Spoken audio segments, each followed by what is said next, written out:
یعنی ہم نے کیونکہ یہ دو چیزیں کرنی ہیں تو ہم ہیڈنگ دیں گے تشبیہ اور استعارہ سب سے پہلے، اور یہ دونوں آپ کی بلو مارکر سے ہونی چاہیے. پھر آپ نے تشبیہ کی ہیڈنگ دے دی. اب تشبیہ کی جب ہیڈنگ دیں گے آپ تو اس کی تعریف کو آپ نے یہاں سے اس کے نیچے سے انورٹڈ کاماز میں لکھنا ہے اور بالکل یہاں پہ آپ کی مارجن لائن ہوگی، آپ نے اس سے پہلے یہاں سے واپس نیچے آ جانا ہے. فرض کریں آپ کی 2 لائنوں میں آپ کی تشبیہ کی تعریف آ جاتی ہے. اب وہ بک میں تشبیہ کی تعریف کون سی ہے جو میں آپ کو بتا رہی ہوں، آپ نے وہ لکھنی ہے. یہ دیکھیں، آپ اس کو یہاں تک لکھیں گے، پھر آپ یہاں سے لکھ دیں گے کہ تشبیہ سے بات میں خوبصورتی پیدا ہوتی ہے اور بیان دلچسپ ہو جاتا ہے. یہ آپ کی تعریف ہے. اس کے بعد اب آپ لکھ دیتے ہیں ارکان تشبیہ. اب آپ کی مارکر سے جو ہیڈنگ آئے گی وہ آئے گی ارکان تشبیہ. وہ اب آپ نے یہاں پہ پڑھے ہیں کون کون سے، صرف آپ نے انہی کو لکھنا ہے. مشبہ، مشبہ بہ، وجہ تشبیہ، حرف تشبیہ اور غرض تشبیہ. یہ آپ نے ان کو اس طرح کر کے یہاں پہ پہلا لکھنا ہے، پھر دوسرا لکھنا ہے، پھر تیسرا لکھنا ہے. اس طرح آپ نے ارکان تشبیہ لکھنا ہے.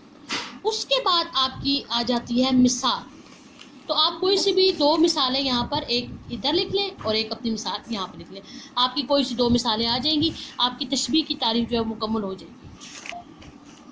مثال جو ہے وہ جملوں میں بھی ہوتی ہے اور تشبیہ کی مثال جو ہے وہ آپ شعر کی صورت میں بھی لکھ سکتے ہیں. شعر بھی لکھا جا سکتا ہے. آگے یہ جو مزید آگے اس کی ڈیٹیل ہے اس کو آپ پڑھ لیں، لیکن اس کو لکھنے کی ضرورت نہیں ہے. اسے پڑھیں ضرور، اسے سمجھیں ضرور، اسے یاد ضرور کریں. کیونکہ ایم سی کیوز میں جیسے آپ کو ان میں سے کوئی بھی ایم سی کیوز اس میں سے کوئی بھی آپ کا آ سکتا ہے، تو اگر آپ کو یاد ہوگا تو آپ اس کو لکھ پائیں گے. لیکن اس کو نوٹ بک پہ لکھنے کی ضرورت نہیں ہے. آپ نے نوٹ بک پہ بس تشبیہ کی تعریف لکھنی ہے، ارکان تشبیہ لکھنے ہیں اور اس کی مثال لکھنی ہے. ٹھیک ہے، اس طرح آپ کا ہو جائے گا کام تشبیہ کا. اب اسی طرح اب ہم دیکھتے ہیں استعارہ. اچھا 9th کلاس، جیسے میں نے ابھی آپ کو بتایا کہ تشبیہ میں آپ مثال لکھ سکتے ہیں، آپ اپنی بک سے آپ خود سے بھی کوئی مثال لکھ سکتے ہیں. اسی طرح آپ تشبیہ میں شعری مثال ضرور ایک لکھ سکتے ہیں. آپ اپنے ہوم ورک میں ایک جملے میں بھی لکھ لیں اور ایک آپ شعر مثال کون سی لکھیں گے. میں ایک ہی مثال لکھ رہی ہوں، شعر آپ لوگوں کو آتا ہوگا. نازکی اس کے لب کی کیا کہیے، پنکھڑی گلاب کی سی ہے. پنکھڑی ایک گلاب کی سی ہے یا کی سی ہے سے آپ کو پتہ چل جائے گا. یہ ہے آپ کا تشبیہ کا شعر. آپ اس شعر کو بھی لکھ سکتے ہیں، ایک آپ جملے کی صورت میں لکھ لیں کہ آپ اس کی صورت میں لکھ لیں. اب ہم آتے ہیں استعارہ کی طرف. استعارہ کیا ہے؟ استعارہ کے لغوی معنی ہے ادھار لینا. جب ہم کسی چیز کے معنی ادھار لے کر کسی دوسری چیز کے لیے استعمال کرتے ہیں تو اسے ہم استعارہ کہتے ہیں. جیسے ماں نے کہا میرا چاند سو رہا ہے. اب جہاں پہ ماں نے چاند یعنی اپنے بیٹے کا نام نہیں لیا بلکہ اس کو چاند کہا، تو استعارہ کے لغوی معنی ادھار لینے کے ہیں. آپ نے اس کو اچھی طرح سے آپ کو یاد ہونا چاہیے. ایم سی کیوز میں اکثر یہ آتا ہے کہ استعارہ کے لغوی معنی کیا ہے. علم بیان کی اصطلاح میں کسی چیز کے معنی عارتن یا مستعار یعنی ادھار لے کر ابھی آپ اس کی جگہ لکھ سکتے ہیں. دوسری چیز کے لیے استعمال کرنا استعارہ کہلاتا ہے. دونوں میں تشبیہ کا تعلق ہونا ضروری ہے. یعنی ماں اگر بیٹے کو چاند کہہ رہی ہے تو ظاہر ہے وہ خوبصورت ہے، خوبصورتی کو اس سے کہہ رہی ہے. تو یہ تشبیہ کی ایک تشبیہ سے سمجھے ایک ملتا جلتا تشبیہ کے خاندان کا ایک حصہ ہے. تو اب ماں جو ہے وہ بیٹے کو خوبصورتی کے لیے چاند سے ہی کمپیئر کرے گی، کسی اور چیز سے نہیں. اسے پہاڑ نہیں کہے گی، وہ اسے ہوا نہیں کہے گی، بادل نہیں کہے گی. استعارہ کے 3 ارکان ہوتے ہیں. پہلا ہے مستعار لہو، مستعار منہ اور تیسرا ہے اس میں وجہ جامع. 3 ارکان ہیں اس میں. اب اس کی آپ مثالیں دیکھیں. جیسے ماں نے کہا میرا چاند سو رہا ہے، اس کی پلکوں پر ستارے چمک رہے ہیں. پاکستانی شیروں نے بھارتی گیدڑوں کو بھگا دیا. اب یہاں پہ یہ استعارہ استعمال کیا. پاکستانی شیر پاکستانی فوجیوں کو اور بھارتی گیدڑ بھارت کے فوجیوں کو کہا گیا. عرب کا چاند طلوع ہوا تو کفر کے اندھیرے چھٹ گئے. عرب کا چاند کون؟ آپ صلی اللہ علیہ وسلم کو کہا گیا. تو یہ اشارہ آپ صلی اللہ کا نام نہیں لیا گیا لیکن ادھار لیا گیا عرب کا چاند کی جس کی روشنی ہر طرف پھیلی. اب آپ جب اپنی نوٹ بک پہ استعارہ کا لکھیں گے، جس طرح میں نے آپ کو تشبیہ کے لیے بتایا، آپ نے اسی طرح اس کو بھی کرنا ہے.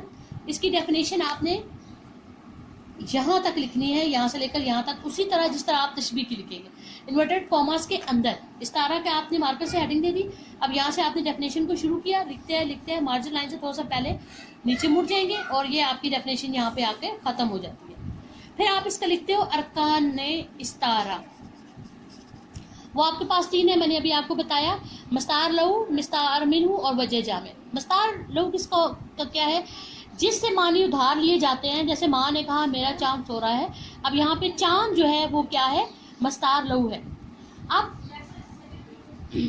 مستار لہو ہے جس کے لیے معنی ادھار لیے جاتے ہیں. جیسے ماں نے کہا میرا چاند سو رہا ہے، تو یہ بیٹے کے لیے ادھار لیے گئے. اس کے علاوہ دوسری چیز اس میں مستار منہو جس سے معنی ادھار لیے جاتے ہیں. جیسے چاند سے ماں نے بیٹے کو چاند کہا تو اس نے چاند کا لفظ ادھار کے طور پر استعمال کیا. اب دونوں کے درمیان جو وجہ ہے، جو صفت ہے، جو خوبی ہے، اس کو ہم کہتے ہیں وجہ جامع. اور وہ کیا تھی؟ خوبصورتی. ماں نے خوبصورتی کی وجہ سے اپنے بیٹے کو چاند کہا. یہاں ہم کہتے ہیں پاکستانی شیروں نے بھارتی گیدڑوں کو بھگا دیا. تو اس میں پاکستانی شیر جو ہے وہ آپ کے کیا ہوں گے؟ مستار لہو، اور بھارتی گیدڑ مستار لہو. مستار منہو جس کے لیے کوئی لفظ ادھار لیا جائے، پاکستانی شیروں کے لیے لیا گیا، پاکستانی فوجیوں کے لیے لیا گیا شیروں کا، اور بھارتی گیدڑوں کے لیے لیا گیا، بھارتی سپاہیوں کے لیے لیا گیا، بھارتی فوج کے لیے لیا گیا گیدڑوں کا. اب جس سے معنی ادھار لیا گیا وہ تھا کیا تھا؟ شیر اور گیدڑ. شیر سے مراد کیا تھی؟ بہادری تھی، اور گیدڑوں سے مراد ان کی بزدلی تھی. مشترکہ صفت کیا ہے؟ وہی کہ پاکستانی جو ہے فوج وہ شیر کی طرح بہادر ہے، اور بھارتی فوج جو ہے وہ گیدڑوں کی طرح ڈرپوک ہے. تو یہ جو ہے کیا ہے؟ ان کے درمیان وجہ جامع ہے. ارکان تشبیہ آپ نے 3 لکھ لیے. پھر آپ اس کی مثال، اسی طرح مثال کی ہیڈنگ دیں گے، اور آپ اپنی بک سے کوئی سی 2 مثالیں لکھ لیں اپنی نوٹ بک کے اوپر. آگے جو آپ کی ٹیکسٹ بک میں ڈیفینیشن یا اس کو ایکسپلین کیا گیا ہے، آپ اسے پڑھ ضرور لیں، سمجھ ضرور لیں. جیسے میں نے ابھی آپ کو یہاں پہ تھوڑا سا سمجھانے کی کوشش کی ہے کہ مستار منہو کیا ہے، مستار لہو کیا ہے، وجہ جامع کیا ہے. اس کو نوٹ بک پہ لکھنے کی ضرورت نہیں ہے. نوٹ بک پہ آپ وہی لکھیں گے جو بھی میں نے آپ کو بتایا ہے، کہ یہاں تک آپ کی ڈیفینیشن آئے گی. پھر ارکان استعارہ کی آپ ہیڈنگ دو گے، تینوں کے نام لکھو گے، پھر آپ نے مثال دے کر کوئی سی 2 مثال لکھی. اس کام کو آپ نے اپنی نوٹ بک کے اوپر کرنا ہے. خواہ آپ کے پاس نوٹ بک ہے یا رجسٹر ہے، جو بھی آپ یوز کریں، مارکر کا استعمال کریں. آپ اس میں پراپر بلیک پوائنٹر جہاں آپ سمجھتے ہیں آپ کو استعمال کرنا چاہیے آپ کریں. میں یہ بھی کہوں گی کہ آپ میں سے کچھ بچے اگر استعمال کر سکتے ہیں کٹا ہوا بلو مارکر، تو ضرور استعمال کریں. اس سے رائٹنگ بہت خوبصورت آتی ہے. تو جتنا آپ نے اپنی